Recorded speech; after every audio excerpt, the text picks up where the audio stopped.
pick one thing that's a human thing you do, right? You love sports. You love music. You're in a book club. You're a chef. You're an animal lover.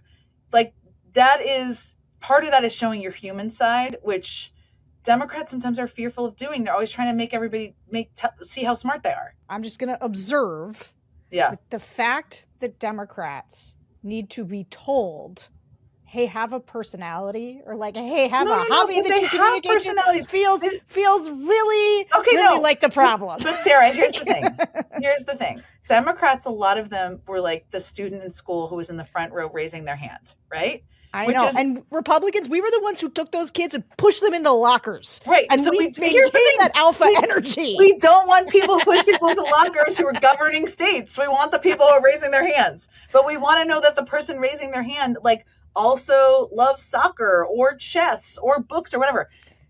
Chess, so relatable. Well, you know what I mean.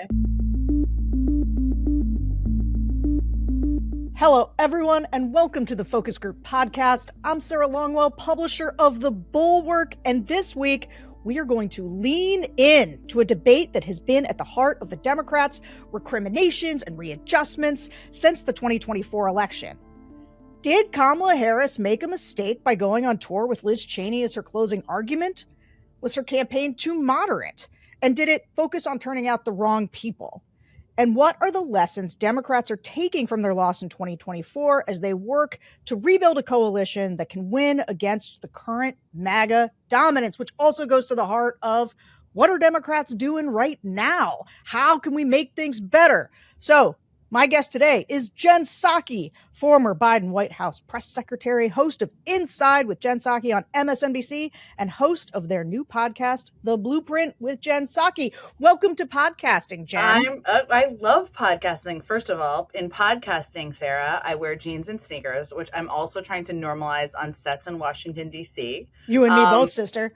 They're very normalized in New York. In D.C., we're a little more formal. And I just love that you can have longer conversations, and it's not like people telling you 3 minutes left, 2 minutes left, and you're like, I'm just going to talk about the state of our democracy in 4.5 minutes, which is really hard to do.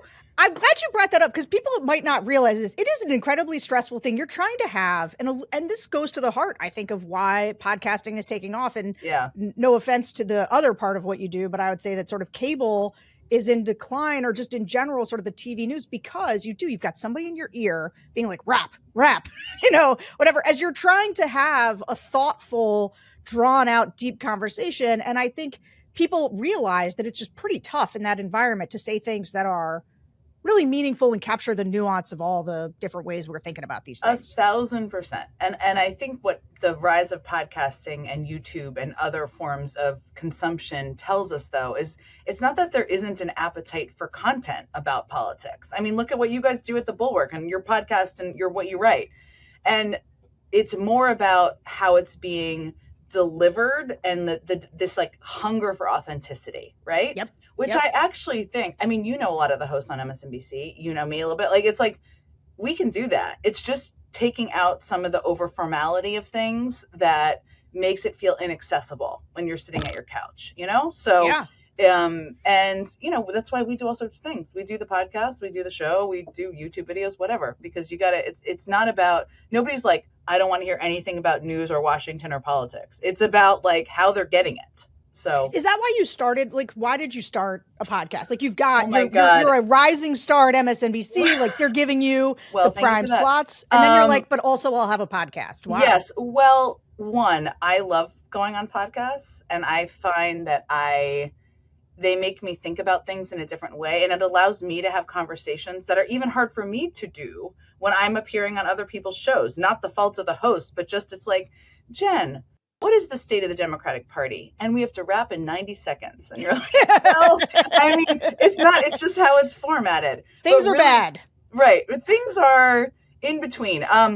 But really for me, after the election, I think Tim Miller was on set with me when I called the election. Am I remembering this correctly? I think he was. He was in the green room with us when we were writing Tim out. is around when all bad things happen, so that sounds about right. Tim always says that his prime time is like after 2 a.m. or 1 a.m. And I'm like, great, because that is when I am often hosting MSNBC things. After the election, for me, and to like so many people, and this is part of what we're going to talk about, I was like, what the hell just happened? Or I think I had a stronger word. And what do we learn from it, right? And I did not know all the answers. I don't think still one person has all the answers, but I felt like it was a moment to question, right? And was there sexism, racism? Yes, of course. I mean, was that the only reason? I don't think so. And I think there were a lot of questions. So really what I did, I think it was maybe the week after the election, I called up Alex Lupica, who's our EP,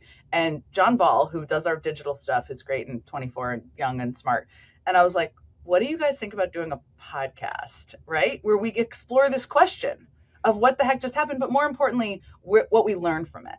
And so I had this kind of back of a napkin, or I have all of these note cards in here. I'm like a user of note cards, like I'm an old lady, where I think I just wrote people who I was interested in talking to because they'd said some things, they'd been edgy, or I thought they'd be candid or be able to accept they didn't know all the answers.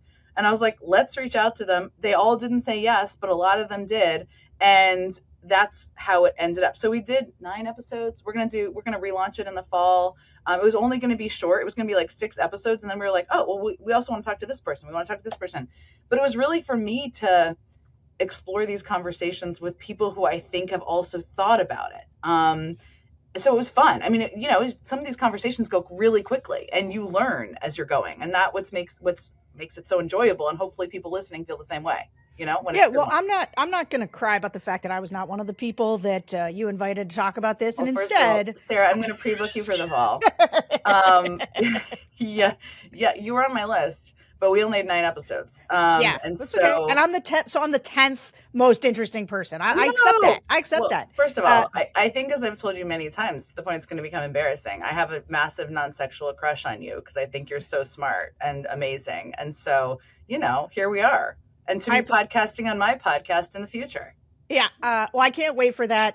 And that's very nice of you. But I got to tell you, I invited you here because I want to argue with you. Great. I love arguing. I don't always have the opportunity. Go ahead. Because I've been watching you kind of, you've been on your own you've been doing your own personal analysis too. And I saw one in particular, I've seen many. And so I feel like this is not unrepresentative, but you'll clarify if it is, of you talking to Jon Stewart. And so I'm going to play that just really quickly. Connor's going to fire it up. Let's listen. Yeah. I also think Liz Cheney is very heroic. Wait, what? Where did that come from? Here we are. Here we are. But I don't think closing the campaign with a message about fighting democracy with a former Republican member of Congress was the right strategy. I stand by that. Go ahead. Okay, great. No. So I want to unpack this because I've heard you sort of and you went on and talked about this with Tim, so it's not like you've never been in the Bulwark universe speaking to this. But, I moderated one of those conversations between Liz Cheney and Kamala Harris. And I think I probably came on your show and we talked about this as a strategy. And I will say I did not pitch it like, hey, go on tour with Liz Cheney. But I was pleased to be there and did not think that Kamala Harris trying to appeal to sort of center-right voters who don't like Trump, but, and in fact, this is most of my campaigns focused on these people. And so this feels sort of like squarely a strategic repudiation of a lot of sort of, I would say maybe my thinking going into the election, although my thinking is much bigger and broader than who I chose to narrowly focus on myself. But tell us why you thought of all the things that you could say was the reason that this failed, you've sort of chosen to settle on that as a highlight of why it went south. Well, first of all, I think there's many reasons. And I don't think that's at all the only reason. And I don't even know if there was actual data or an understanding of that would be the reason. So it's just my gut. And it's not about, first of all, I thought those events were really interesting. I think Liz Cheney's book was excellent. I think she's so fascinating, and I've interviewed her and I love talking to her. What I mean by that is the most valuable thing in a candidate's life, as you know, is their time, right? And there was a decision, which I didn't disagree with at the time either, right? So this is me reflecting on looking back. There was a decision that a big part of the closing message was going to be with Liz Cheney and talking about the threats to democracy and the rise of authoritarianism. Do I think those are massive issues? Boy, now they're even more massive issues than I thought they were going to be leading into the election. I mean, that's a separate conversation, but it's like way worse than I thought. I just think it was the wrong emphasis from a public standpoint, right? There are, to me, one of the takeaways that I think and hope, and I do think a lot of Democrats are reflecting on, because there's been sort of a shift in their messaging or emphasis in messaging, which is a big part of it, right? And the key thing here, as you know, is it's not about just because they don't talk about the climate crisis every day, it doesn't mean it's not an issue, right? It's about what you're emphasizing publicly about your agenda. And because of all the people who stayed home, and I think the assumption, but tell me if you disagree with this, you are way deeper in the data than I am, and this is a separate issue, that white women might turn out and vote for Kamala Harris, which was not in any way what happened because of abortion rights. I think there was need for some reflection on who didn't turn out. And the Democrats had kind of de-emphasized, lost the thread, couldn't figure out how to talk about the economy, were disconnected from a swath of voters who they once won. The last thing I'll say, and then debate. I love a debate. I miss Peter Ducey. Hi, Peter. And you're not I'm sure Peter he's Ducey. Listening to this podcast. He might be. You never know. Really, what I meant was emphasis and people feeling like they were not heard. Now, there's also kind of, weren't these voters who were going to vote for Harris already going to vote for Harris? I don't know. We can debate that and discuss that. And again, you're further in the data than I am. But there were a lot of people in every demographic group who did not feel heard or that their struggles were acknowledged. And so my thing was, should we think about re-emphasizing that at a greater percentage of the public communication? So the reason I think this matters, to be clear, is that I think that this question, people have used she campaigned with Liz Cheney as kind of a stand-in for a separate part of the debate, which is like, were we too moderate versus were we too progressive? Or not were we too progressive? But it's like, and that is important because I think that is a calculation going forward of the direction the party moves. And so it's That's not not, that can I just say, because I think this is a really important part of it. I have a lot of very progressive views. I do not think that every progressive view is right for a presidential candidate, and certainly not right to emphasize. I think be who you are, obviously, authentically, for people running in tough races. Like, I think the Democratic Party was so out of touch with the country on immigration, right? It doesn't matter what my views are. I'm not running for office, right? I'm not running to represent Ohio or Missouri or Pennsylvania. There was a completely, so there are a lot. So my point about campaigning with Liz Cheney is not about your platform. It's about what you're emphasizing publicly. Yes. But can I say on this point, and this is I think the nub of my pushback is emphasis on what went wrong in order to figure out what we decide about going forward as part of the best strategy for the broad pro-democracy coalition, sort of beat back what's happening. I think that getting to these answers are really important. And I think if the emphasis of our analysis is, well, she campaigned with Liz Cheney, which I also think a lot of people, again, interpret as she moved it to a more moderate place, becomes the reason for people to say we needed to be more progressive. We appearing with a former Republican, this is a huge mistake. Now, let me on the she should have been more focused on jobs, whatever.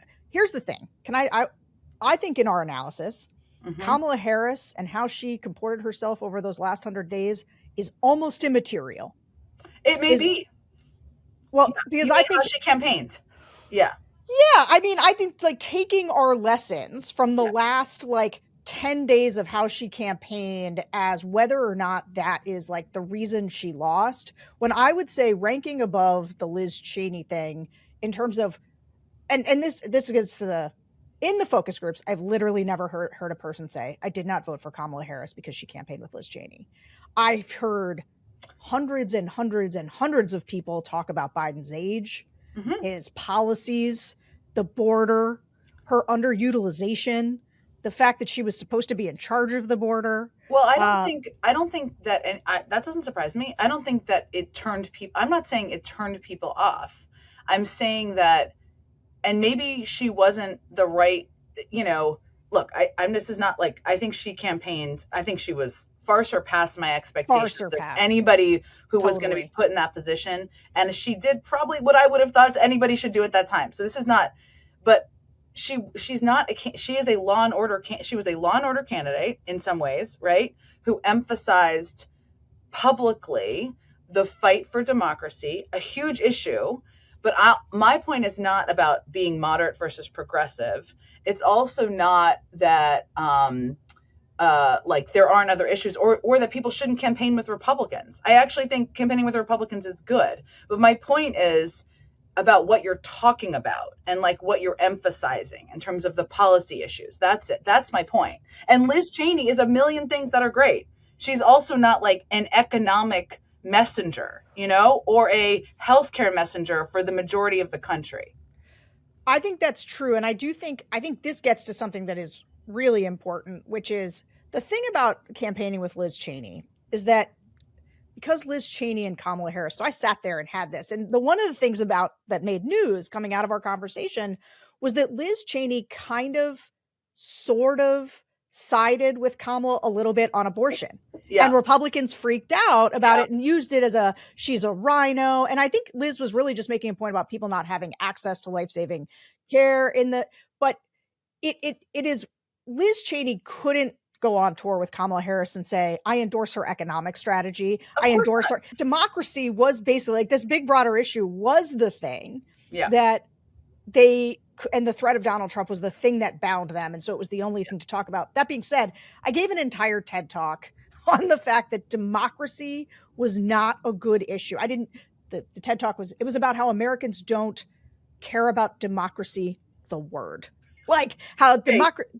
I have not watched this TED Talk. As you know, I'm obsessed with you. I'll just keep saying it. I'm going to watch this TED Talk because I've made this point and people are like, democracy does matter. I'm like, no, of course it matters. It's just like, how does it matter to people? And like, you have sat in how many focus groups and how many of you run in your life? I don't even know. Hundreds? Yeah. I mean, I do like 3 a week. So I have spent most of my career, even though people are like, you're an inside Washington person. I'm like, fine. But I've spent most of my career as like a political campaign rat. And that to me is what's most interesting. When I'm trying to learn what's going on, I talk to people running campaigns or working on campaigns who are on the ground or state party chairs. And what I mean is is that point, right? It's like people are not sitting around being like, you know what I'm going to march about? Some people are, okay? But like not the people who are on the border of they're going to turn out or not. Like I'm going to march about authoritarianism. They would march about things that authoritarianism provokes or creates or a lack of democracy create. But it's like that connection is the kind of thing that I feel like it's just too much. And I found this for myself too. This is self-reflection too, right? It's like I don't even know how many scripts of being like, Donald Trump is an authoritarian dictator. It's like, what does that mean to people? So that is self-reflection too. We ask people a lot, like, what do you think about authoritarianism? And do you know what their response is? What is it? Like, what is authoritarianism? Like, what does that mean? And then we define it. So we'll define it for them. And if it's a group of Trump voters, we'll be like, okay, so now that you know what authoritarianism is, who would you say is an authoritarian? And they'll be like, Hillary Clinton. Yeah. It's basically like any Joe Biden, any Democrat. And if you ask a Democrat, they'll tell you Donald Trump, but they might also tell you Ron DeSantis, and like in generally would not make a distinction necessarily between Donald Trump and maybe other Republicans. Yeah. Yeah. I mean, wasn't there, am I remembering this correctly in the exit polls, which I know are imperfect, but sometimes there's some interesting stuff.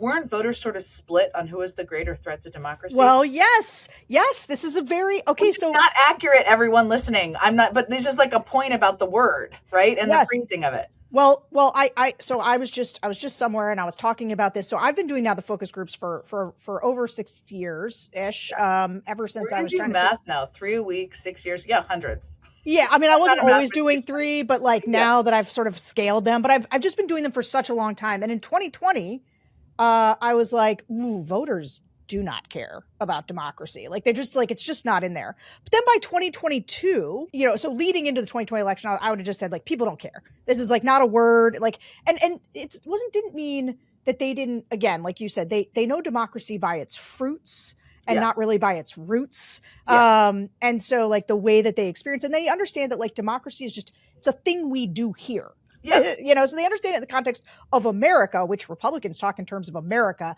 Democrats talk in terms of democracy. But in 2020, people just didn't care. They weren't thinking about it. By 2022, when it became a real messaging focal point in the wake of like people saying that the election was stolen and January 6th, then it started to get polarized. So it went from like not being a thing to being a thing, but Republicans thought Democrats were a threat to democracy because they stole the 2020 election, and Democrats thought Republicans were a threat to democracy because of January 6th. So 2022, we're polarized. By 2024, and then I swear to God, we're 20 minutes deep and still haven't listened to any focus groups, but by 2024, it's all my fault. By 2024, actually, they thought that Democrats were the bigger threat to democracy, in part because there was no presidential primary in which Kamala Harris was made the nominee, right? This switching out actually was viewed by a lot of, and Republicans did a lot to bolster this point, with just kind of like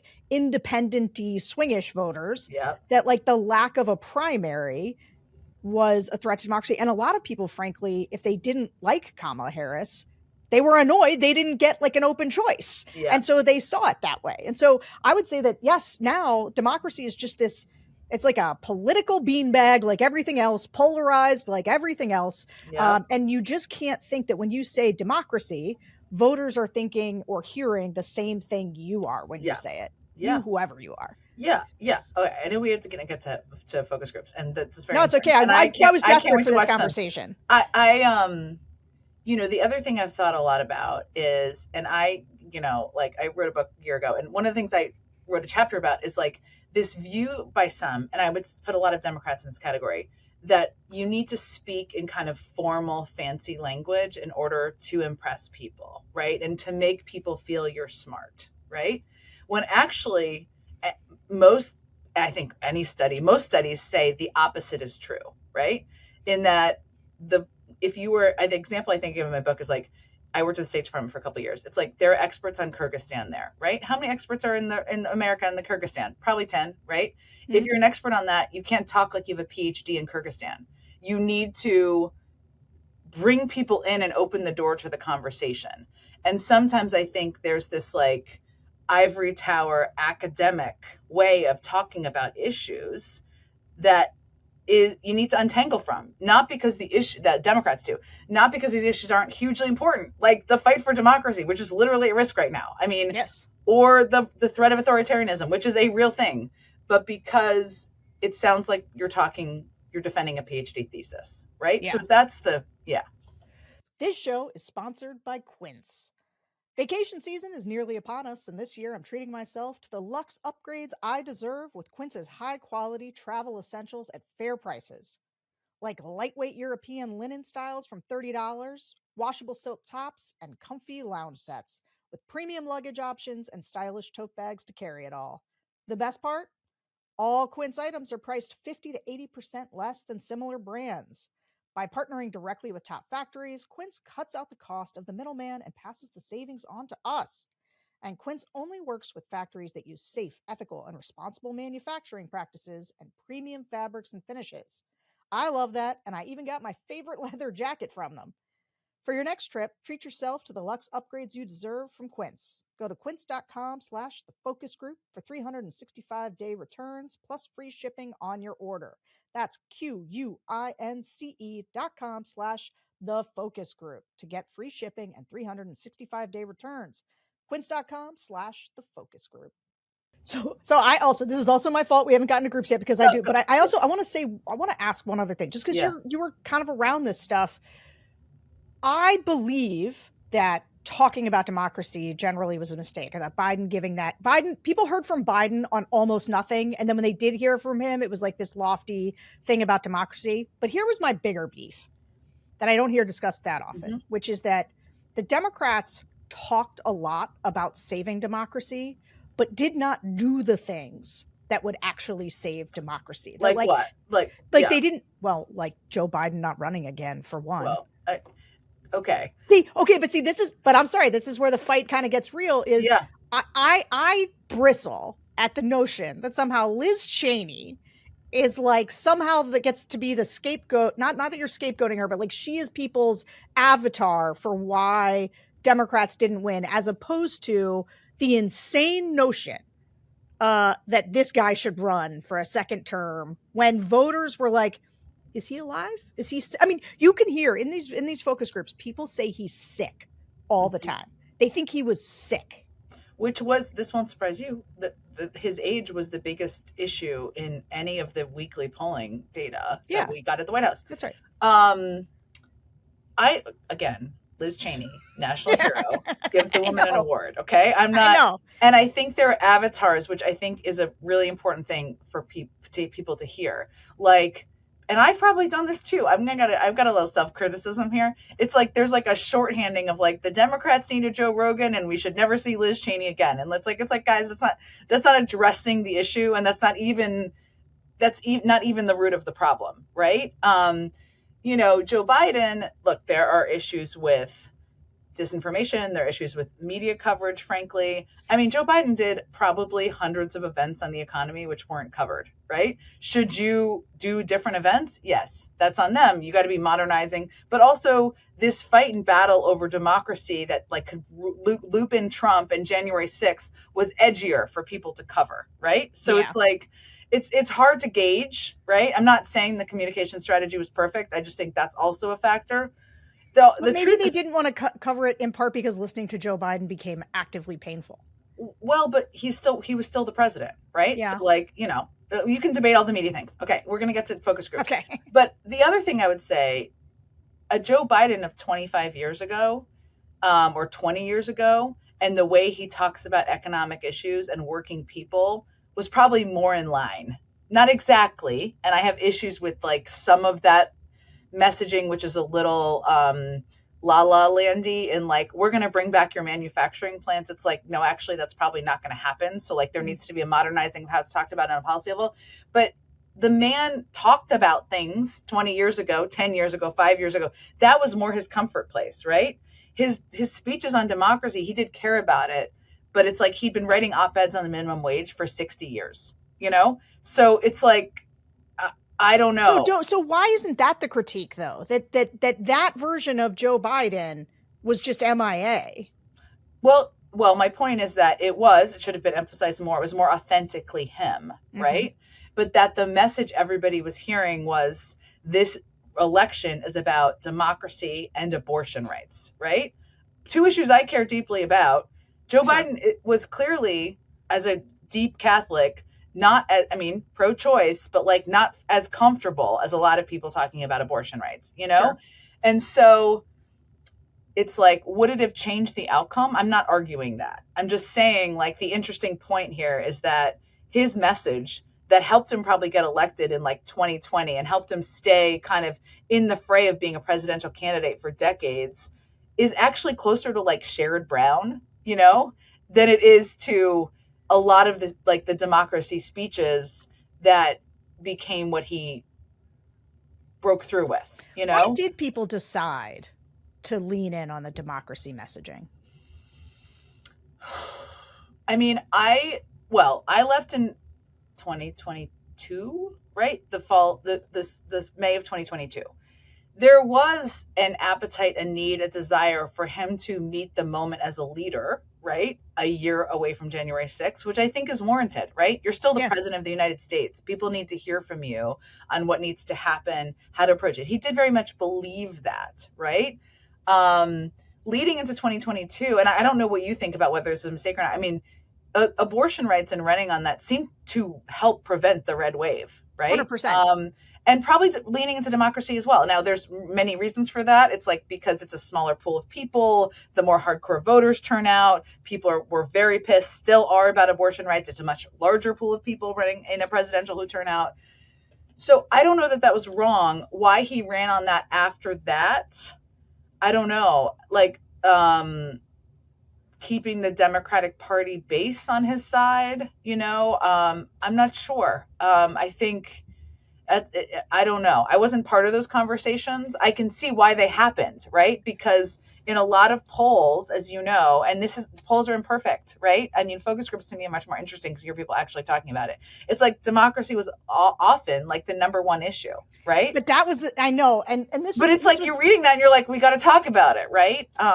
Yeah. This is where I think people overread the democracy thing, is that they didn't realize. Everyone said, like, when people say democracy, they mean what I mean. Yeah. Think about democracy. They think Trump's a threat to democracy. They didn't realize democracy, as the Republicans began talking about it in terms of Democrats being a threat to democracy, it raised in overall salience in polling that people cared about democracy, but people didn't realize, and this is why focus groups are an important compendium to your quantitative stuff, is to realize that actually a bunch of the people saying they care about democracy are Republicans who think the election was stolen, and not Democrats or independent swing voters who are saying it's a top people have different feelings about it. It's like, this is the thing, like, for all of the, bumper stickers a lot of Democrats may have about, like, democracies or whatever, like, the Republicans might too. I mean, this is the thing, like, the word has been kind of misconstrued, and so that's a huge lesson, a huge takeaway,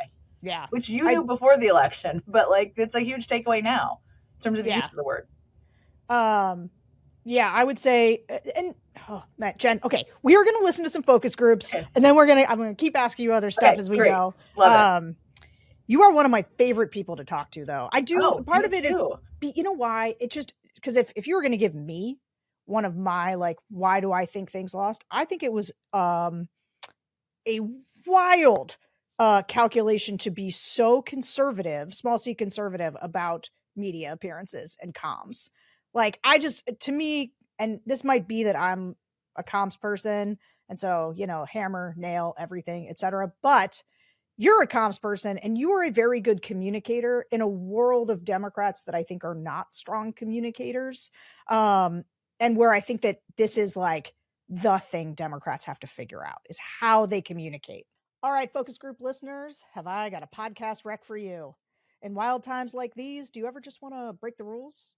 I know it can be important to rethink some of the dumb rules that we follow for no good reason. Well, that's exactly what friend of the Bulwark, Glenn Galich, gets into on his show, Break Fake Rules. Here, Glenn and guests dig into the self-imposed rules that hold us back, particularly in philanthropy, to uncover which rules we should commit to breaking together for a better society. Just be sure to break fake rules in a cool way, not in an Elon way, or, because it needs to be said, not in a spray painting other people's Teslas way. You'll even hear from me and other insiders in politics, government, philanthropy, media, and more who are refusing to live by fake rules.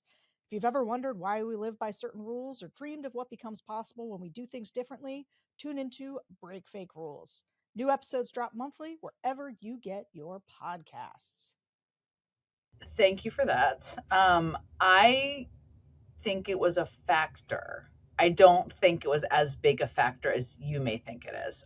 Or that I disagree on that slightly in terms of the rank order. But I do think in the pool of moving forward, what strikes me is like, if you're not going to run fearlessly and like appear on every platform and put yourself out there, and I'm not saying you have to curse if you don't curse. Who doesn't curse? My mother-in-law doesn't curse. She says sugar instead of shit. But like most people, you know what I mean? If you don't just speak like a human being and talk authentically about things, and also show a personal side, and I don't mean inauthentically. There are some things that I've seen out there, I'm like so cringy, like this effort to kind of do things on social media where I'm like, stop, I try everything, I guess, for now. One of the things, Dan Pfeiffer, who you've probably had. I talk to Dan a lot. Who's like so smart. He was my boss many years ago, which every time I talk to him, I remind him of. But he's just like, every time I talk to him, I'm like, I didn't think of it that way. And it's very smart. He said, well, last time I talked to him, you got to, like, Democrats running for president, let's just say, other things too. Pick one thing that's a human thing you do, right? You love sports. You love music. You're in a book club. You're a chef. You're an animal lover. Like, that is, part of that is showing your human side, which Democrats sometimes are fearful of doing. They're always trying to make everybody see how smart they are, you know? And sometimes people are like, yeah, we're smart. You're smart. Or like, are you a human being? Do you care about what I care about? What's your story as a real person? I'm just going to observe. Yeah. The fact that Democrats need to be told, hey, have a personality, or like, hey, have a hobby that you communicate feels really like the problem. But Sarah, here's the thing. Democrats, a lot of them were like the student in school who was in the front row raising their hand, right? I know. And Republicans, we were the ones who took those kids and pushed them into lockers. Right. And so we maintain that alpha energy. We don't want people to push people into lockers who are governing states. We want the people who are raising their hands. But we want to know that the person raising their hand, like, also loves soccer or chess or books or whatever. Chess, so relatable. Well, you know what I mean. I do know. I mean, there's like nerds out there. We can embrace the nerds too. And I think too often there's also very bad advice that is given. There's a lot of great consultants out there by like, stay on message. The worst media training advice, I'm obsessed with this, people give is answer the question you want to answer. That is the freaking worst advice, especially for this moment in time. Because you know what? Who cares if it's you interviewing a person or me interviewing a person? It doesn't matter to us. People sitting at home, if you ask them or I ask them, hey, what do you think should be done about Elon Musk, right? And their answer is, we're going to build roads and bridges and defend the Affordable Care Act. People at home are like, what in the hell? Right? It's like almost disrespectful to them. So I think some of it is like this overly formal, like, we are going to follow the talking points. Rip the talking points up. Decide what you think authentically. You're going to piss people off out there. Guess who pissed people off a lot when I worked for him? Barack Obama. He's not perfect either. I'm not saying that. But like, piss people off. It's fine. What do you actually think? And then talk about it in a way you would talk to your friends from college, your mother-in-law, your sister, whomever. That's the thing. But I think everybody's capable of doing that. This is the thing of working in Democratic politics for 20 plus years. These people are human. They're great. A lot of them are great human beings who are interesting and funny and quirky and sporty, and they love all sorts of things. It's just like, let the quirky flags fly out there, everybody. We want to see it. And that's, I think, part of it. A small part. But this is where, and okay, so as we get into the sound, I think one of the things that you will hear is people, because these people just didn't vote.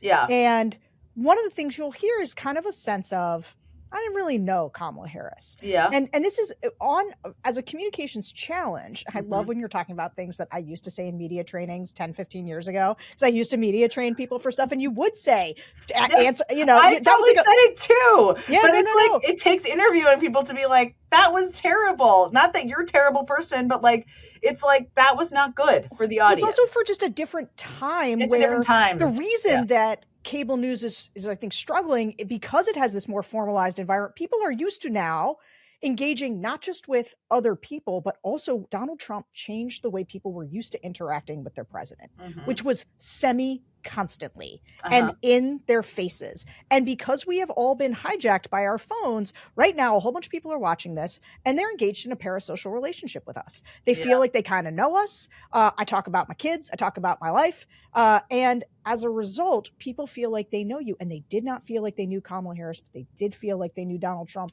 even if they didn't like him, which is why I think the cautious approach to the media effort, it did seem like more of an attempt to hide her than to illuminate her. And I think that came from a place of people not trusting her as the messenger, right? So it was kind of like a do no harm strategy with her. Well, okay. I know we're going to get to focus groups. Hit me. I think looking back, she killed it in the debate, right? Killed it. And they spent however much time preparing for that debate, and they did a good job, and she was great. Now, looking forward ahead, candidates don't spend 2 weeks removed from public engagement preparing for a debate. You just can't. Because people are like suspicious, like, where are you? And yes, they see you in the debate, but they don't. So I do think she did some stuff initially, and then she kind of started to do a lot in the end. She is like, I mean, I don't know her super well or anything, but I've been around her. She is very engaging. She's obviously brilliant. She's funny. She obviously has this great laugh.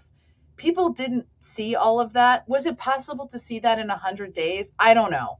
But I think if anyone didn't trust her, and I don't know that that's true. I think there was just like, Not we're going to trust do her. I this on said our. didn't know her is what I No, said. I mean Oh. people working for her. Oh, right? I'm sorry. I don't know that that's true. I think there just was a, like, we're going to do this our way and do it on our terms. And sometimes you just have to kind of let it go. I mean, we used to do, and again, not perfect, but he was like an early iteration of this. When I worked for Obama, I worked for him for 10 years. The last 2 years was kind of our, like, legacy building, but also we'd figured out at that point kind of what worked better for him. The man answers questions in 7 minutes. So, like, 10-minute interviews weren't great for anybody, including him. Yeah. And we would but then we were like, you know what? Yeah, you can have 45 minutes. Fine. It's like, he didn't mind. And oftentimes, if you're a thoughtful, smart person who's thought about issues with anybody running for president, should be Donald Trump. May he be an exception to these rules. But like, even he kind of said interesting things, even if they weren't accurate policy-wise or otherwise, after a long time. They get interesting after a while, and I think it's leaving time for that and space and not thinking of things as news of the day interviews that's checking a box, because you don't get a lot out of them. They have very short shelf life. Yes. Yeah, I could talk about this forever, but it's comms people. But it's easy for us to throw out advice, I guess, to future presidential candidates. I have lots. I have advice for all of them individually. Just it's like, because it's like, you just see things. I've done this a lot. You have too, about like the mistakes people make who are brilliant and amazing. It's very hard to run for president and to win. Yes, I agree, and I'll read. I came away from 2024 not wanting to do much critiquing of Kamala Harris at all, because I think that she rose to the occasion. I think she exceeded people's expectations. I agree. But I have, much to the chagrin of many of our listeners, I have many things to say about Joe Biden and running for the second half of the year and the lack of comm strategy. But anyway, okay, we do have to get to sound. Let's do it. Let's get to it. All right. So for this show, we convened two groups of people who voted for Joe Biden in 2020, but then didn't vote in 2024, right? So we're after kind of why. Why didn't people vote? I'm so interested in these people. So let's listen to them talk about why they couldn't bring themselves to vote for Kamala Harris. Yep. I was going to vote for Harris, but she seemed, I don't know, in the end, she seemed like she kind of gave up or just didn't really have it anymore. Like she didn't care almost. So that kind of threw me off. There was no way I was going to vote for Trump again. I voted for him in 2016 like a fool. So that's kind of where it left me. I like Joe Biden. I understand from many years ago that there were things that he was a part of as related to the African American community, right? But he also was a vice president under Barack Obama. And I thought that he was very progressive in relation to Obama and everything that Obama wanted to implement. So I felt that it would be a good decision. I thought that he wanted to bring the country together. And Harris, I like Harris. We're in California. We've supported Harris. We supported her from attorney general to senator. Personally, I just felt like it was premature. I don't think she had enough time to give us a real format of what her true presidency would look like. I heard a lot of words, and that was good, but it was almost kind of like it was a desperate effort. And when you pick up something like that, it sort of pushes you away. Because now where you would probably go with your intuition, you stop and you think, well, maybe, maybe not. I was somewhat lukewarm on Kamala, or Kamala, however you pronounce it. I agree. She didn't really have a lot of time to build like a platform and have people get to know her. That said, I live in Seattle. Washington's very, very blue. If I lived in a swing state, I would have definitely voted. Just because I didn't feel all that strongly about her, I knew where the state was going to land. I just didn't feel compelled to cast a vote. Same thing. I was 50-50. And when it came down to it in the end for me, I felt like when it was the final hour, I just didn't feel like she had enough to get me to say, this can be our president. And this is who I want to entrust the United States to. I didn't want to vote for Trump either. I do blame the Democrats for not handling the situation better. And if Kamala wanted to have a better shot at being perceived as a leader, she should have bit the bullet and did the necessary steps as vice president to take the position away from him and handle what she needs to handle. It would show assertiveness as a leader. However, also with Kamala, I don't really like her personally because of certain policies she had in the past, being an attorney, allowing an innocent man to die on death row, and going through certain steps to prevent there to be a appeal on that. That rubbed me the wrong way already. Plus her own personal exploitations that I won't really get off into, but I'm familiar with her before. I regret not voting for Kamala. I just don't think, again, I don't think she was a great messenger. All the stumbles with live interviews was not reassuring. I had a couple of issues with her policies, specifically around crypto and just the financial system in general. But I just did not think she got me excited enough to get out there, especially in a blue state like New York. I just don't think she was an effective messenger. But again, just want to reiterate that I definitely regret not voting for her.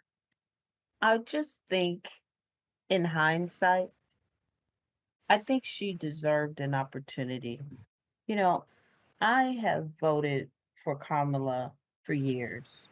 I think where I paused was 4 months was just not enough time for me to really get a gist of her transitioning from those previous roles into the biggest stage in the world.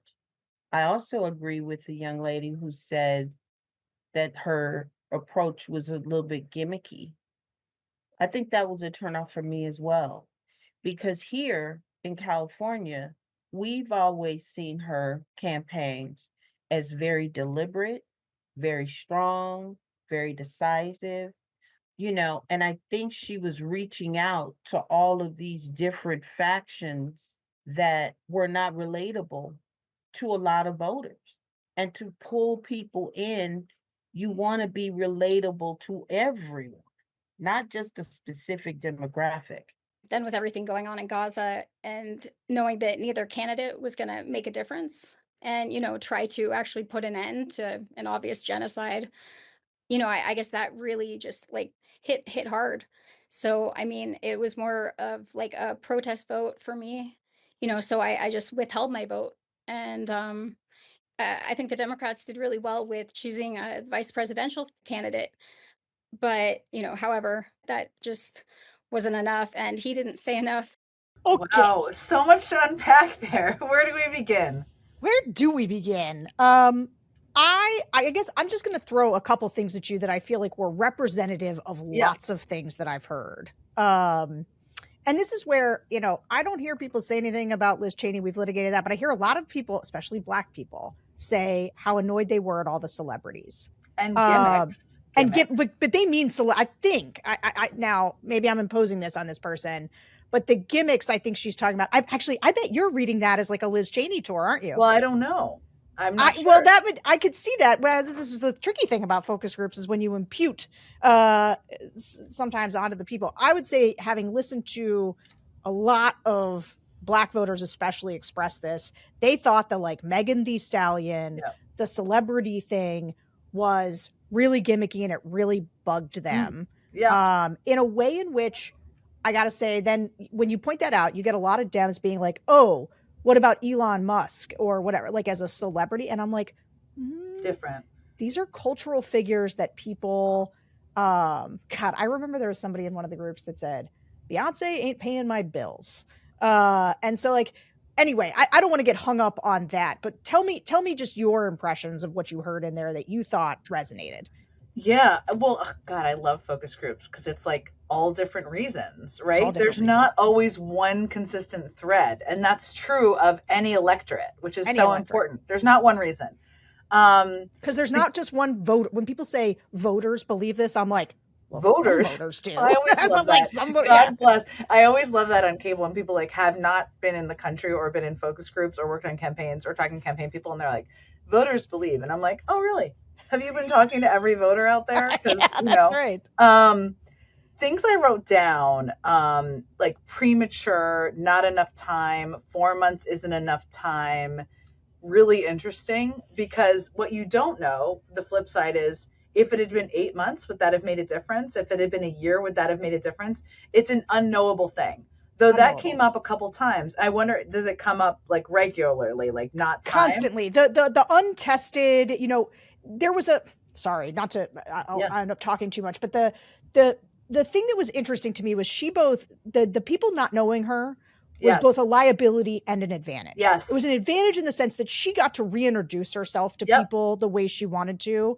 However, there was a lot of like, I didn't feel like I knew her. I didn't feel like I got a real sense of who she truly was, because they were dealing with the Kamala they were seeing in front of them, and also old impressions, supercuts they had seen, Republicans defining her. They came away with a little bit of like a mishmash of her. Yeah, I mean, what kind of was remarkable that she did do is improved her own approval ratings by like a huge amount, which is hard to do. And it clearly wasn't enough, but it was over a very short period of time. Would that have improved by over more months? Unknowable. The other thing that I thought was interesting was when somebody said it was like desperate, like it was a desperate effort, which seems to be maybe to be in the same category as gimmicky, maybe hard to know, right? But things that felt, did it feel rushed to people? Did it feel like they were like, look at me and Beyonce, here I am, come out and vote? I don't know. Again, you don't know the totality of what voters are thinking. And then where I go with that is like, what should they have done differently? Here is the challenge when you're on a campaign. You have to get attention. You want to do rallies that 20,000, 30,000, 40,000 people attend because you want to encourage them to early vote. You want to get them to volunteer. You can't just go do smaller events all around the country because it's kind of inefficient, right? But maybe you should. It's just like, what's the alternative? The celebrity thing is very interesting because on one hand, I think celebrities can get buzz, right, about voting and participating in the process, that it's hard for normal politicians to. But it's like, and it is like amazing that some of them do this, right? They don't have to do this. I mean, to be fair. But then it's like, where does it jump the shark, right? And I don't know the answer to that. Is it like doing a series of events with them? Is it like putting them in ads? Is it people feeling like the only time they see you is with a celebrity? So when do you use them, right? Yeah, I'll just answer this quickly in my impression of it, which is just because I've been doing a lot with Elon. I've been doing a lot with listening to voters talk about Elon. This is what people stop me in the grocery store and Starbucks and coffee shops to talk about always, which is not a focus group, but is my unofficial experience. Yes, Elon Musk. Yeah. Yeah, right. Okay, so we've been asking lots of people, and what's interesting is Elon is both a celebrity in that he is a cultural figure that is people are on a first name basis with. Mm-hmm. If you say Elon, everyone knows who you're talking about and they know what he does. You get a Taylor Swift endorsement. Okay. Taylor Swift, everybody also knows who Taylor Swift is. Yeah. Taylor Swift is a singer, and people don't necessarily think Taylor Swift knows anything about politics. Mm-hmm. People think Elon Musk knows a lot about stuff they don't know a lot about. Well, and so they see him as like I assume like a hugely successful billionaire. Yes. Even though Taylor Swift is a very successful businesswoman, she's not seen that way maybe by as many voters. No, and I would say that's just true of like run-of-the-mill celebrities where people are like, you're an actor, you're a singer, I know who you are, but like I don't think you have any special insight into politics in the way that they think about an Elon Musk or even like these bigger name cultural figures, even like RFK ultimately. I mean, you if you listen to the end of this group, oh my gosh, if you listen to the end of this group, we asked people who they might have turned out to vote for. There was like no names, but RFK came up. I mean, this is listening to the focus groups, the number of people Trump was able to bring into his very unruly coalition and I think steal from Democrats was having Elon and Joe Rogan and Elon, Joe Rogan, RFK. Mm-hmm. Like there was a lot of people who came for that particular toxic brew of those people that they knew, those kinds of famous people. All right. Let's keep going just because otherwise we are never going to get through this. I wanted to ask people specifically about the terms of our debate. Like, did they care about Liz Cheney? Like, what did they think about that? So we asked directly, and here's what they said. Especially for me. Thank you. I did do this one especially for you. I mean, if you ask any real Republican out there, they're going to say that Cheney's not a Republican. I mean, like the credibility of having somebody like that their base doesn't even really see them as Republicans. That doesn't really move a needle for me, that she's like gonna gain support from the Republicans somehow. And I can't really remember who else she was involved with, but it didn't move the needle for me at all. I just didn't want anything to do with it. I kind of stopped looking at things after a while because I knew I wasn't going to vote for either one of them. One of the things that I really thought was interesting in watching that unfold was that she did what I would have done had I been in her position, which was assume that there was a subsect of voters, of Republican voters who did not support Trump, and then go and get every well-known non-Trump supporter to endorse her. And they did. Quite a few of them did. And so that was a play that I thought was smart and that I respected.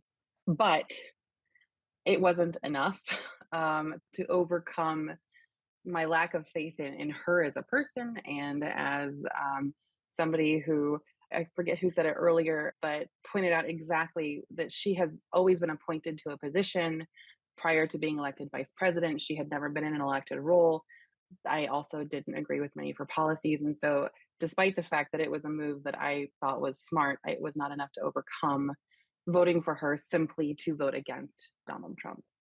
I think especially, in 2020 and in 2024, it just was like Trump just really had so much, momentum and just literally just took over the Republican Party, go figure, it's debatable, why that happened, but, it did. And so, I guess it's just kind of a waste of resources trying to reach across the aisle at that point in time.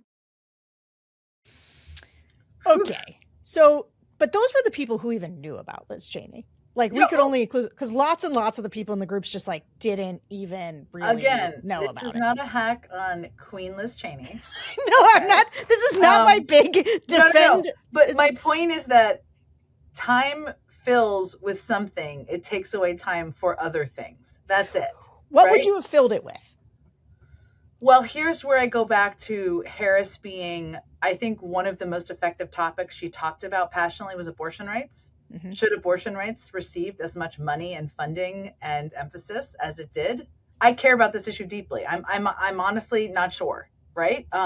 Publicly, I do think there was, I always hated when people were like, they didn't talk about the economy. It's like they didn't really talk about how their policies were going to help people, right?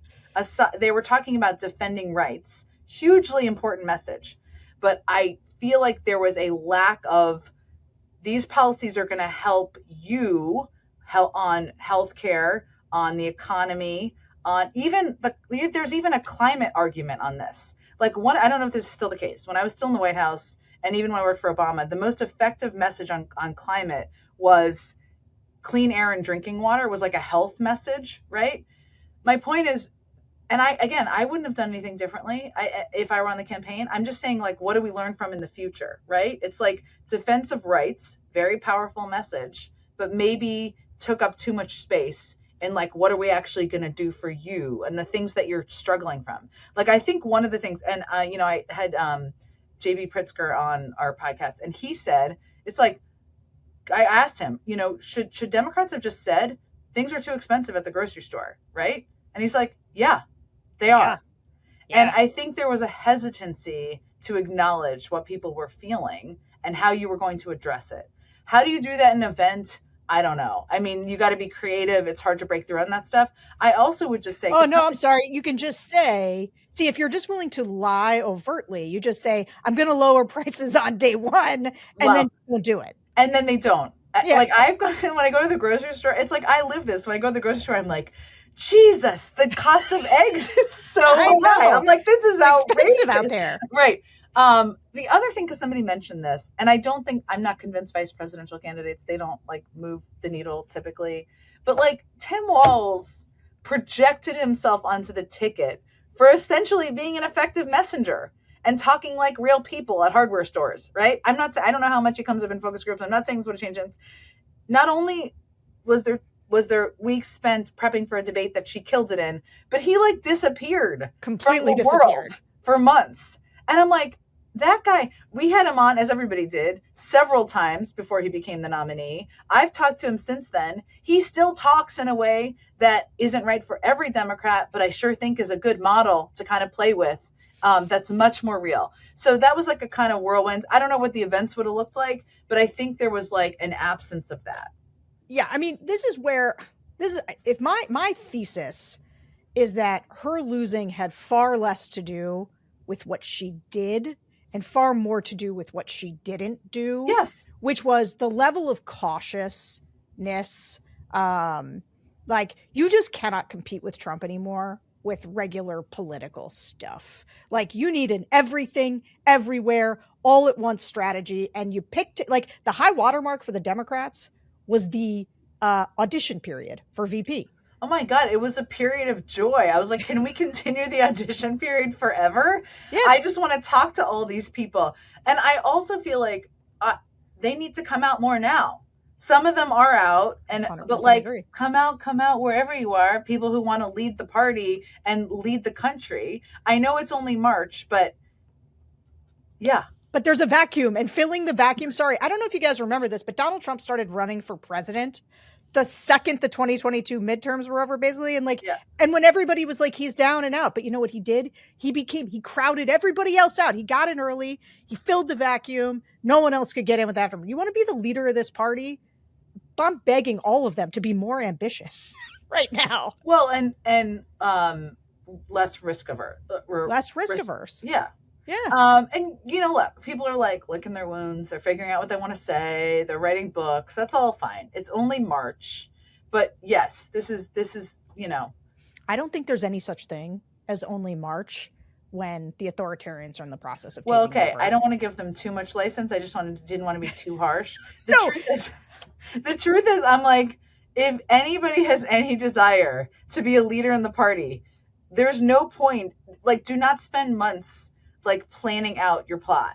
Just like come out and do a bunch of things. Some people are doing some things, but more people, more things. That's yes. My communications consultant advice here, guys, I'm going to give it to you all free. It's completely free. I don't have to pay me anything. Yeah. Don't listen to any consultants. Find the one thing that you're deeply passionate about in this moment. What is scaring you? What is keeping you up at night? What really matters to you? What do you worry about when you talk to people? And just go talk about it. Yeah. I also think what's kind of exciting about this moment is there is a vacuum for this, right? So there are some people, I'm not saying these people are going to run president or run whatever, but like Chris Murphy, good on you for being out there and saying lots of stuff that people are thinking about, right? Good on you. I have had Greg Kazar on a couple of times. Did I know who he was before? Yeah. But like, he's very good. There are people, I don't know who that is. He is the head of the chair of the Progressive Caucus. He's a member of Congress. Look him up. He speaks in English. He speaks about issues that people care about. Here's my point. People who do this for a living didn't totally know who this guy is. He's pretty good. But my point is this. You don't have to like be a person who sees themselves in the Oval Office in 4 years to emerge at this point. Maybe he does. I have no idea. But like, you can just be a person who is a voice, who speaks passionately, to your point, about whatever the heck it may be. And there are people doing that in fits and starts, I think, more. The thing that I love, and then I know we have more focus groups, maybe, I don't know, is Democrats going to Republican districts to do town halls. Yes. I am so here for this. Yes. I think this is the best thing that's happened since the election. More of that.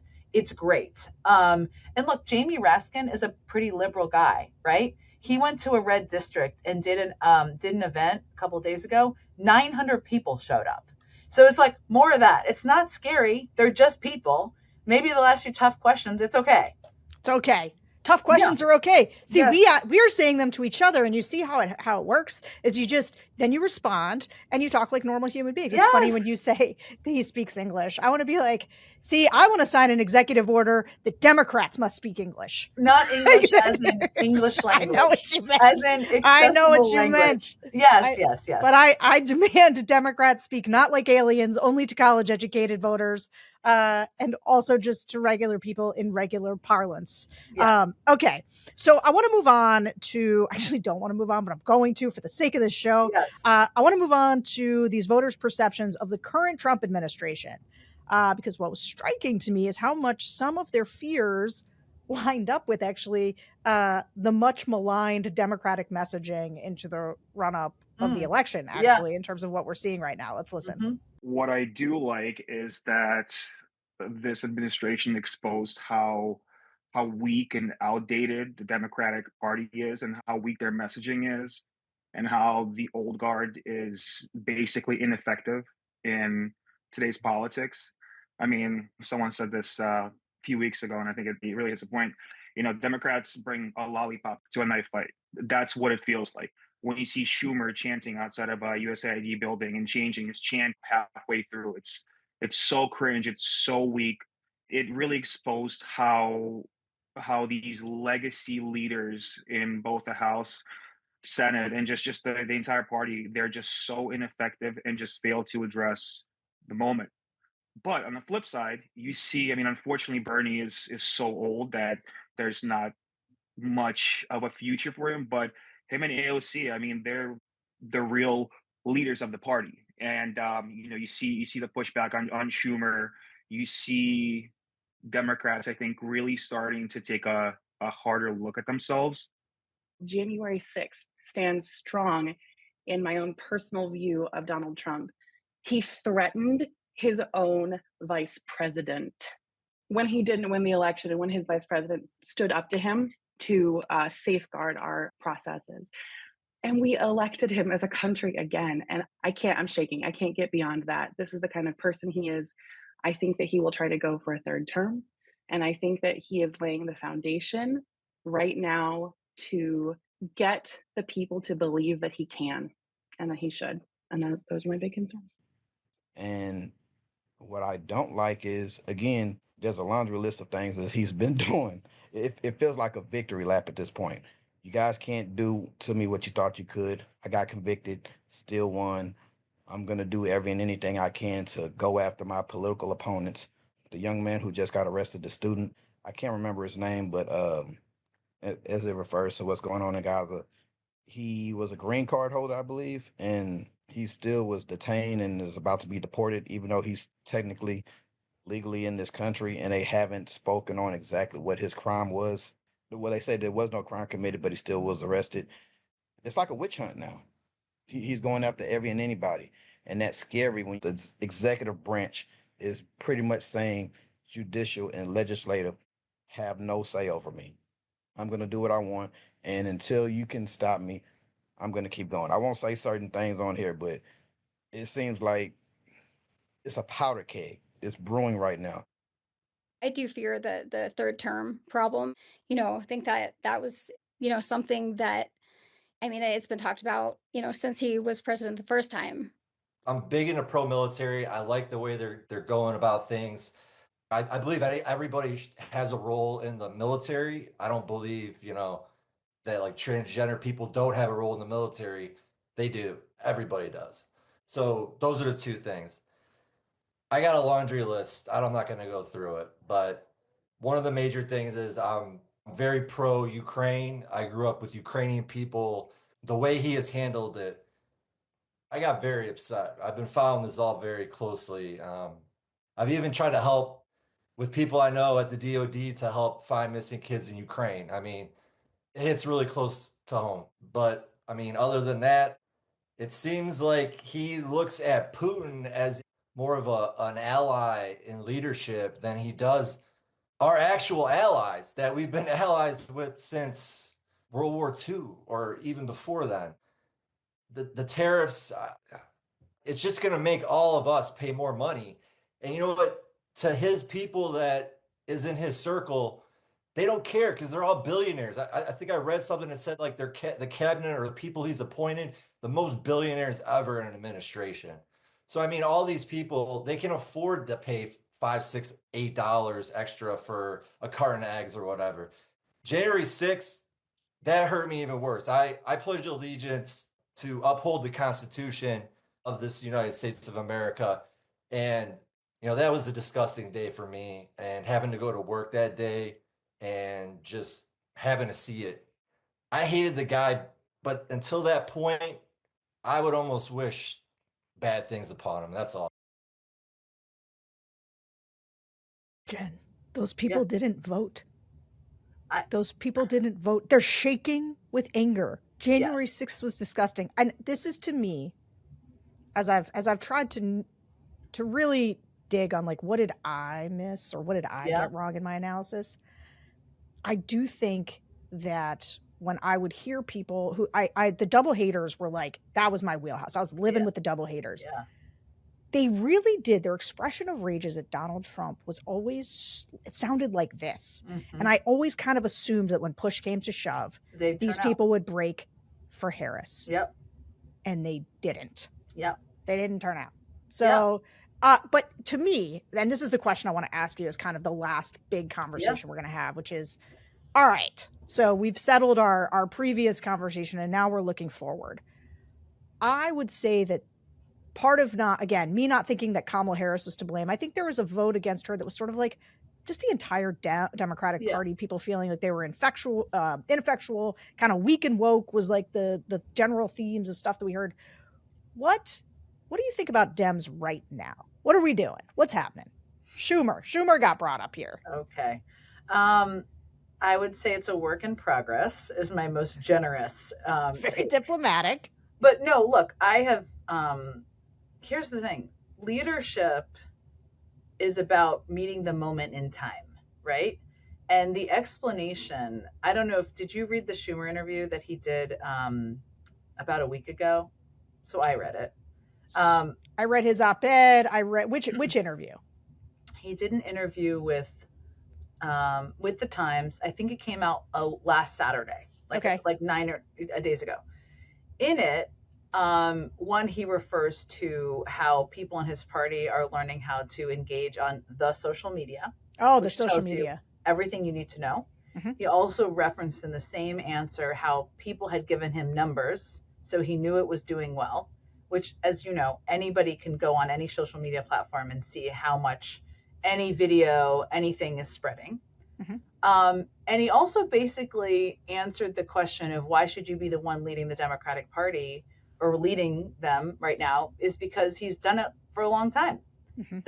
That to me is the core of an issue here with the Democrats. I think, and this is not, I think there are a lot of exciting people who are in different parts of the Democratic Party, in governor's mansions, in the House, even in the Senate, who are emerging in different ways. I think that's great. Lots of people on the bench in different ways. Do they need to do more, as we've been discussing? Yes. But there is this reliance on I've done it before and seniority that is a killer right now, I think, in Congress, but in general, right? I don't think the Democrats have quite figured out how to run against Trump, how to talk about what they have the power to do or not, how to talk about what leverage they have or they don't. You're in the House, you're in the minority in the House and Senate. So there's a reality. You have very little legislative leverage. You have leverage publicly, right? And the public leverage is what you need to figure out how to use. Now, 85,000 people showed up to 4 or 5 rallies that Bernie Sanders led. The man is 83 or 84 years old, but that tells you something. There's appetite for something else out there. Mm-hmm. What is the leverage, right? Right now, what are the battles you're going to have in Congress coming up? One, there's going to be an effort to extend the high-end tax cuts for corporations and for high net worth individuals. That is not popular. You can confirm, right? Mm-hmm. What is your plan? What are you projecting to people? What is the message? How are you going to fight it? There's going to be another funding fight in the fall, right? And so I think there is still not figuring out how to meet the moment of using the leverage of this moment. Do I know all the answers? No. But guess what? I'm not in line to be the majority leader or the leader of the Democratic Party in the Senate, nor will I ever be on that path. I just think there needs to be better. In terms of other people outside, I think they need to be out more and saying things more and doing things publicly more. And now is the time. There's more things to be said, but I'll stop there. Okay, well, I'm gonna let the voters have their say on this, because we put this to the voters and we've been asking them. Oh, like, yeah. We've been asking a lot of and this is going to be the people who didn't vote, but we've been asking a lot of Democratic voters, a lot of Biden to Trump voters, and soft Dems, kind of what they want to see out of the party, because we're looking, and right now Elon Musk is deeply unpopular, but he's still more popular than just broadly Democrats are, and certainly Democrats in Congress. Okay. And so, when you've got a 21% approval rating as Democrats do, then there's the question of okay, well, where do we go from here? What do we do next? So let's just listen to what these non-voters said about that. In terms of people that I see kind of leading the party, definitely AOC. I like Josh Shapiro. I like him when I hear him speak. I think Pete Buttigieg has a good shot. Obviously, he's a very, very smart, very savvy politician, political operative. So I like his chances as well. I mean, listen, I definitely still want to see Bernie, as old as he is. Again, he's one of the most effective populist messengers that the party has. So I think he's a very important voice. I think Democratic Party, just in general, but specifically during this cycle, really shot itself in the foot with all of the virtue signaling and addressing topics that don't really speak to their base. I mean, this election was an election of affordability, and they didn't really address that. I was actually listening to quite a few podcasts a few days ago, about Ezra Klein and Derek Thompson's new book, Abundance. I love Derek Thompson, one of my favorite intellectuals. And they make some really great points. I mean, Democratic Party is great at spending money, but they're not great at building. And I think in a time like we have today, where it's a huge time of transition for literally every industry, every constituent base, there needs to be more focus on building and innovating and having that populist message that really resonates, as opposed to, I'm trying to find a way to not offend anyone, but I think economy and things like that is just so much more important than arguing about pronouns, things like that, or putting that front and center at expense of addressing housing crisis, addressing climate, all of these things. So I love Jasmine Crockett. I don't know that she's ready to be president, but I can tell you she's a fighter. I'm a pretty liberal. I'm just very progressive. And so, I mean, I definitely feel like, especially with the younger generation and, the way that they've been reacting, like people that are even too young to vote, and just seeing, their opinions and, how they're forming these days. I'd at least like to see the Democratic Party go in a more progressive direction. And I feel it's kind of destined to, in a way, because, they're going to have to eventually appeal to the base. And I'm a big fan of the squad and Bernie Sanders, obviously. Not even so much AOC. I think there's, Rashida Tlaib and Ilhan Omar, Ayanna Pressley, Maxwell Frost. I think a lot of them have very loud voices. And I think I see them having, Pramila Jayapal, I see them having a pretty big role that they'll end up playing in Congress. And I just feel, the party's going to have to go in that direction. I think Dems preparing Gavin Newsom, because, as I see from the YouTube, that like in Michelle Obama, how they started doing podcasts and kind of all this stuff, something happening. This is what I see. And I don't see any problem to switch the parties. Trump did that. I guess a lot of different candidates did that too. My point was that for all this history that I see, like for America, I would really prefer to see someone from the private sector, like SEO, or I don't know, like someone who can manage the things, not a politician who've been educated, because sometimes they they probably miss the things that people really need. So that's the last block we're going to get from voters. And I just want to throw a couple things at you that we just heard. So he didn't mean SEO, he meant CEO. Yeah. But I would say that when we asked the question, who do you want to see in the future? Mm-hmm. We had to like nudge. There was a fair amount of sitting there kind of being like, I don't know. Yeah. And the woman who's talking about Ilhan Omar, Ayanna Pressley, Maxwell Frost, she's one of the people who sat out specifically over Palestine and Israel. Mm-hmm. Like she didn't vote because of that. But I thought that the most interesting answer, and I would say that's pretty clear, like the people that people say tend to be like Jasmine Crockett is out there just talking. And so like people only are going to have opinions on people that they see getting out there and talking. It's the only people that they're going to bring up. But my favorite answer is the first one, the long one, where the guy's like AOC Bernie, also Josh Shapiro, also like he's like also, also abundance. He's like Derek Thompson. You're like, okay. Most voters have not read the new Ezra Klein book. Okay, we got one, but most of them haven't. Yes, that is so. I'm reading it right now, so I was like, oh, sure, we all are. I know we all are. I know. I thought that was so. But what I kind of heard from that, and maybe I'm overreading because I know you got to be careful with that, is that book is also about ideas, right? Which you may not agree with. You don't have to agree with the ideas, but it's like people want some big ideas out there. The other thing I heard from some of those names mentioned is people like a fighter, right? Yeah. It's like I loved the like, I don't know if so-and-so is ready to be president, but I like them, right? And it's like, they don't have to be ready to be president. They can just be like a leader in the party, or just a voice speaking out that people can feel is hearing them or they can relate to. But it's a reflection of this kind of feeling out. Who are the people on the bench? Who excites me because of how they make me feel? A lot of those people they mentioned are fighters. They're kind of aggressive. They're out there publicly. They are saying things. They're calling out Musk. They're writing letters. They're doing all the things, which is telling, I think. I think it's telling too, because I'm gonna just circle. This is how I'm gonna get us to the end, kind of to wrap, is by going to the beginning and saying, if there's one thing I feel like I learned from listening to voters, it is that the old linear spectrum of right and left and center right and center left, and this guy who just laid out his like theory on the Democratic Party and like what it was all over the place. It's not. It included progressive. It included abundance. It included Josh Shapiro and AOC and Bernie.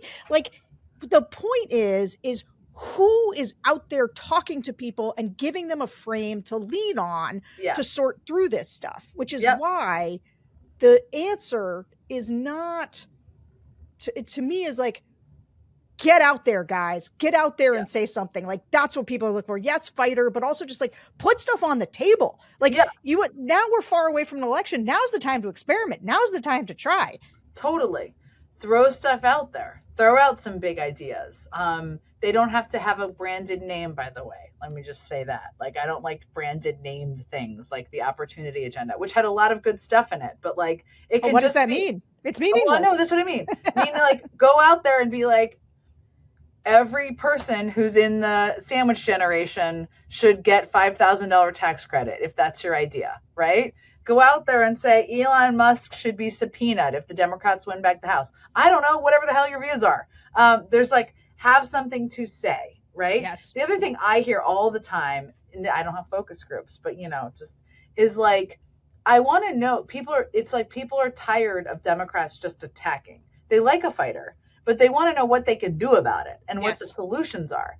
And so it's like, you don't have a ton of power when you're legislatively, when you're in the minority, but like, what do you propose doing differently, right? What can you do with public leverage, with even things that you can force people to have a vote on? I mean, it's hard to do that legislatively, but like, that is what people are also looking for. We're past the election.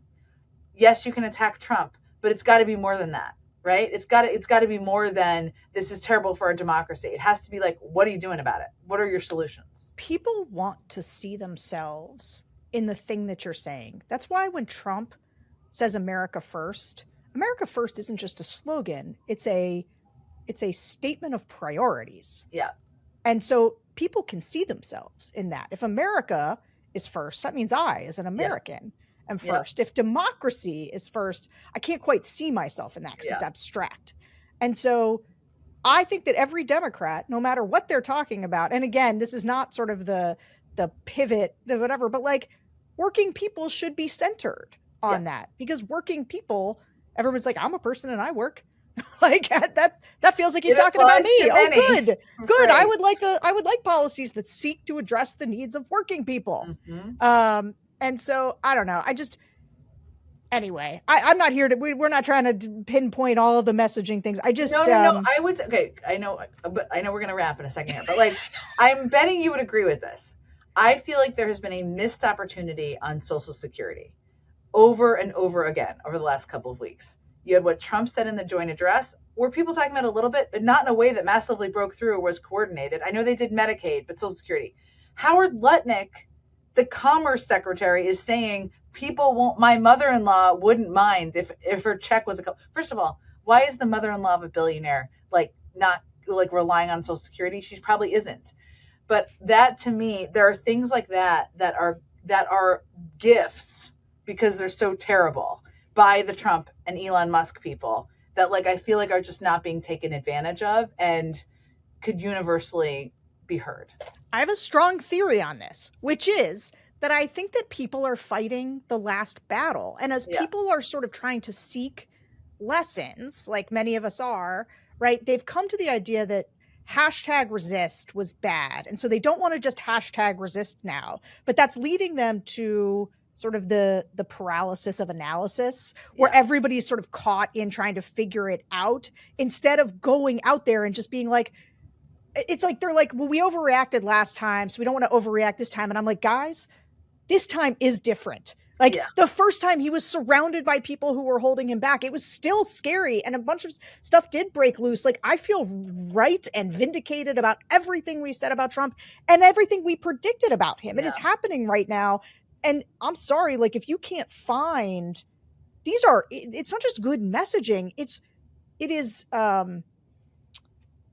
the kind of thing that should get you exercised. Yes. Like organically, like without, you don't need my PowerPoint to tell you this. Yes. All of that. Exactly. Yeah.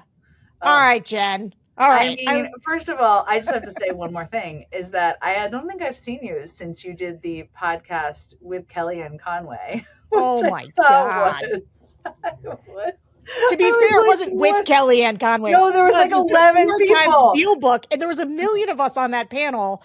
And I did, speaking of things that organically make you lose your mind, it was like Kevin McCarthy lecturing Anita Dunn and the Democrats about how, like, because Van Jones had said something like, well, you know, we need therapy right now. All the Democrats, I know they're scared, they need therapy. And Kevin McCarthy was making fun of him. He's like, Republican voters, you know, when they lose an election, they don't need therapy. And I was like, right, because you all pretend like you didn't lose. I did.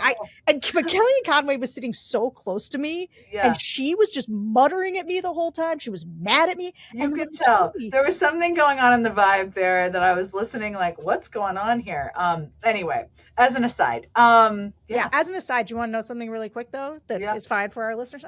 I sat there the whole time being like, why does Kellyanne Conway even know who I am? Like, why is she this hostile to me? And then I was like, oh yeah, I do a podcast with her ex-husband. About me. No, I do a podcast with her ex-husband, and it sort of didn't occur to me that like, oh no, she probably does know who I am and probably does find it aggravating. Clearly you're a little under her skin, Sarah. That was one of my takeaways. That's how I think sometimes about people on social media. I'm like, why do you care so much to tell me that I should die in a burning pile of manure? Like, okay, like, why?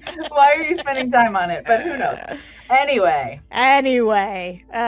Jen, this was an incredibly good conversation. I'm really glad we got to have it. Thank you so much for being here. Thank you so much. I really enjoyed it. Thank you. So fun. Okay, and thanks to all of you for listening to another episode of the Focus Group Podcast. We'll be back next week, and in the meantime, remember to rate and review us on Apple Podcasts, subscribe to The Bulwark on YouTube, and become a Bulwark Plus member at thebulwark.com. We'll see you next week.